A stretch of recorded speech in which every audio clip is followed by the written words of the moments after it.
welcome back to the channel. Today you've got me, because Chris is really busy on other things. We're still working on the D2 and we've got a few things that we've just checked over before it goes in for an MOT. You've seen various other things that have been done throughout this project. One thing that we did find on there was this. I'll just turn the camera and show you what the problem is here. 1 second. Okay, find out how to turn that back.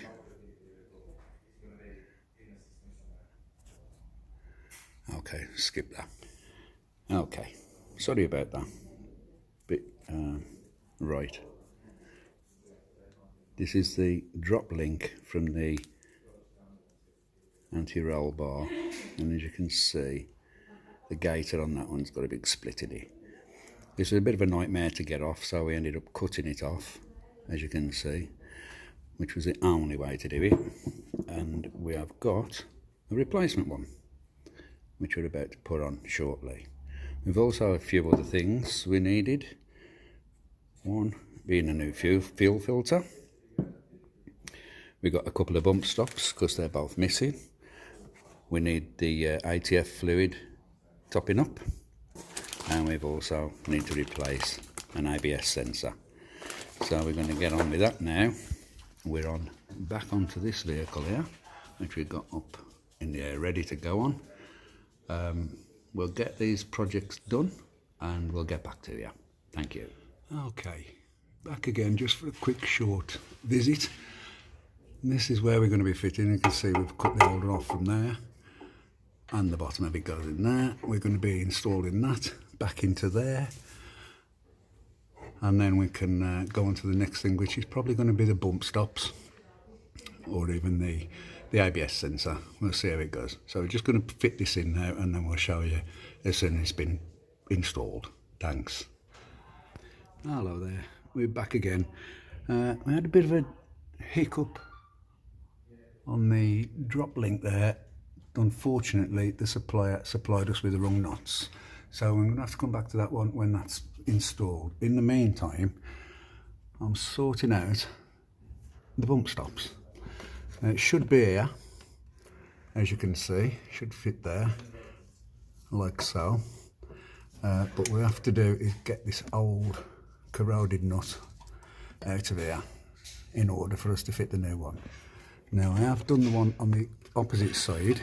If I can just take the light over there, I can show you. Quite simple to do. Just needs cleaning up a little bit to get off the rust. Once you've done that, you can bolt it straight on. Simple job.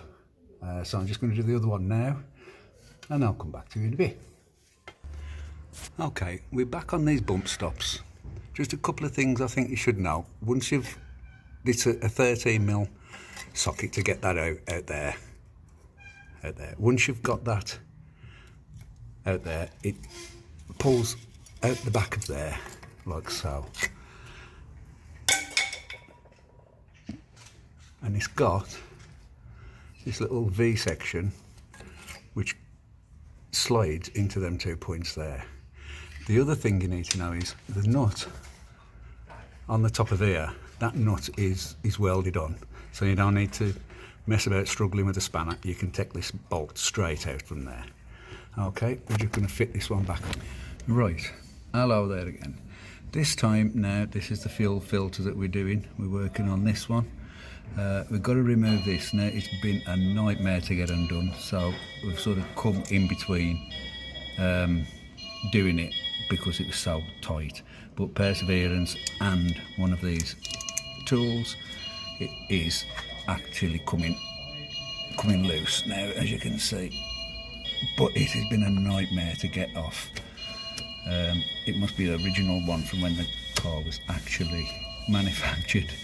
But you can see all the dents of power that we've actually had to put in to force it off. So we're just going to unscrew this now, take it off completely, and put the new one on. Okay, we've got the new fuel filter on there now, but when you put this back on, you don't need to put it on mega tight. The seals are really good. We just use the chain, and we just nipped it up so that you can see that it squashes the seal down there. Just squashes it down enough. Don't over tighten it, there's no need. Okay, so once this is done now and we lower the car back down, we're going to do the ABS sensor, do the drop link on the other side, which will give us the wrong size nuts for, and then to start it there's a sequence of pressing the pedal and turning the ignition on. So we'll go through that with you to purge the system again because of taking off the fuel filter. Okay, see you in a bit. Okay, here we go on the next job. What we've got to be replacing is this ABS sensor. It keeps throwing a light up on the dash saying that it's faulty. So we're going to replace that, and to do this we need to remove all of this, and we need to do that a 12mm socket there, and then to remove the carrier we need this 19mm star socket, and that's to take out the two bolts for the carrier. Once we've got that off, we can remove the hub and we can get to the ABS sensor in there.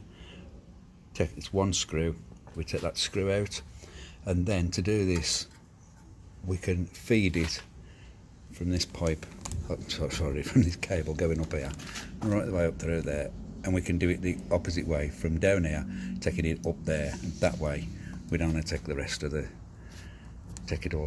it apart. So we're going to do that now. We're going to remove all this section and get the old cable out and show you where to feed the new cable in. Okay, here we go again. As I just explained a bit earlier on, this is the ABS sensor that we're taking out to replace it with a new one.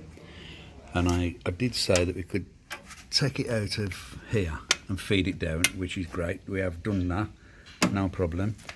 But the last section, which is the plug, which is, if I can show you on this one,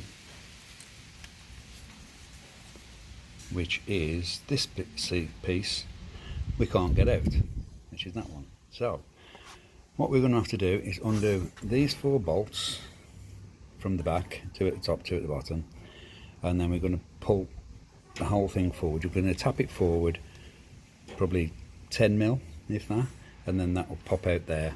We could feed the other one back through, tighten that back up.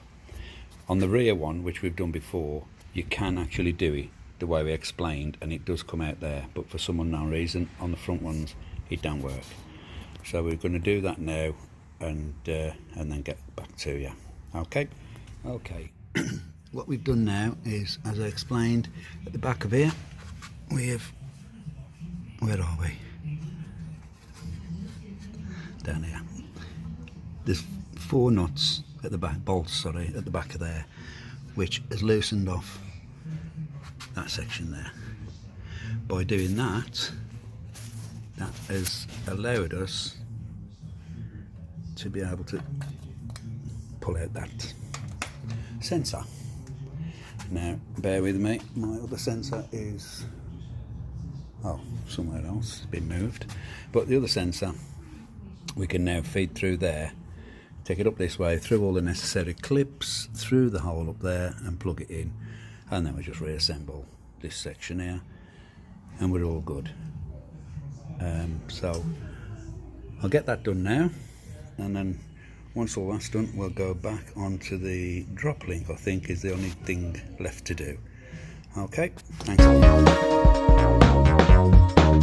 lot.